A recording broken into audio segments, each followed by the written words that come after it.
அனைவருக்கும் வணக்கம். இந்த காலத்தை பொறுத்தளவில் நம்ம தென்னை மரங்கள் வச்சுருக்கோம், தோப்பா வச்சுருக்கோம் அப்படின்னு சொன்னால் ஊடு பயிராக வளர்க்க வேண்டிய ஒரு முக்கியமான பயிர் அப்படிங்கிறது ஆமணக்குங்க.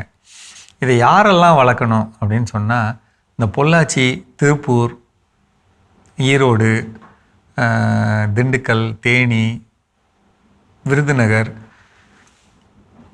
திருநெல்வேலி இந்த மாவட்டத்தில் இருக்கவங்களாம் கண்டிப்பாக செய்யணுங்க. இது ஏன் செய்யணும் அப்படின்னாங்க, இந்த ஆமணக்கு வளர்க்குறப்ப நம்ம கீழே அடி உரம் முறையாக கொடுத்து வளர்த்துட்டோம்னா தப்பிச்சுக்கலாங்க.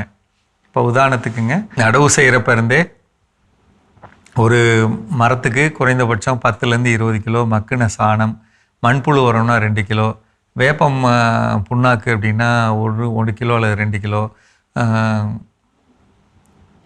சாம்பல் 3லேருந்து 5 கிலோ, கல் உப்பு 100 கிராம், சுண்ணாம்பு 100 கிராம், இதெல்லாம் போட்டு மூடி 3 மாதம் கூட 4 மாதம் கூட அப்படி தண்ணி கொடுக்குறது ரொம்ப நல்லது. ஓகேங்களா?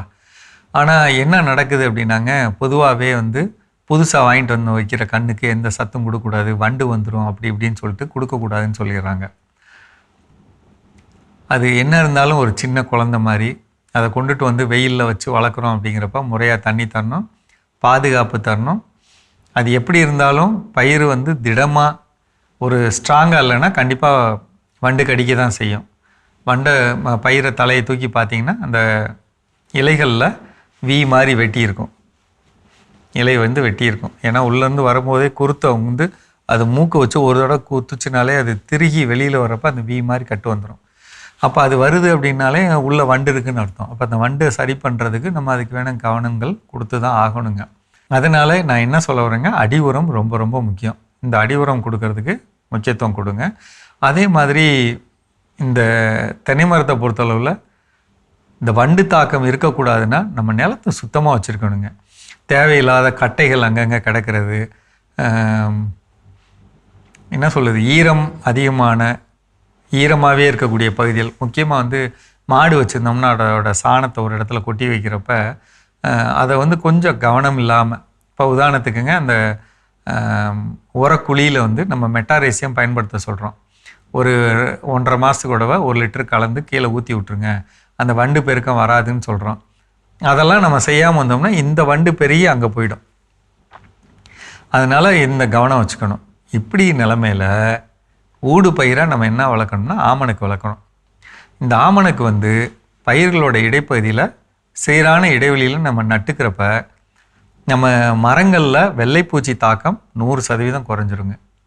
அதே மாதிரி இந்த காண்டாமிருக வண்டு, சிவப்பு கூன் வண்டு வர்றதும் குறைஞ்சி போயிடுங்க.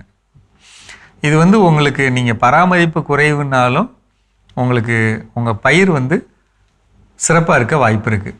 இப்படி இருக்கிறப்ப நம்ம மரங்களை பாதுகாத்துக்கலாம். இல்லைன்னா எனக்கு தெரிஞ்சு என்னென்னா, தோப்புகளில் கொஞ்சம் கவனம் குறைவாக இருக்கக்கூடிய தோப்புலெல்லாம் 10% மரங்கள் மாதம் அதாவது ஒரு வருஷத்துக்கு 10 மரம் போயிடுதுங்க. 100 மரத்தில் 10 மரம் போயிடுது. அதுதான் நம்ம பார்க்குறோம், அல்லது விளைச்சல் இல்லாமல் நிற்கிது. அதனால் கொஞ்சம் கவனத்தோடு அதை நம்ம பார்த்துக்கிறது முக்கியங்க. அதனால் சத்துக்கள் கொடுத்துட்டு இந்த நிலத்தை சுத்தமாக வச்சுட்டு ஆமணக்கு உள்ள பயிரிடுறது நல்லது. ஆமணக்குலேருந்து வருமானம் கிடைக்கிறதுங்கிறது ஒரு பக்கம்.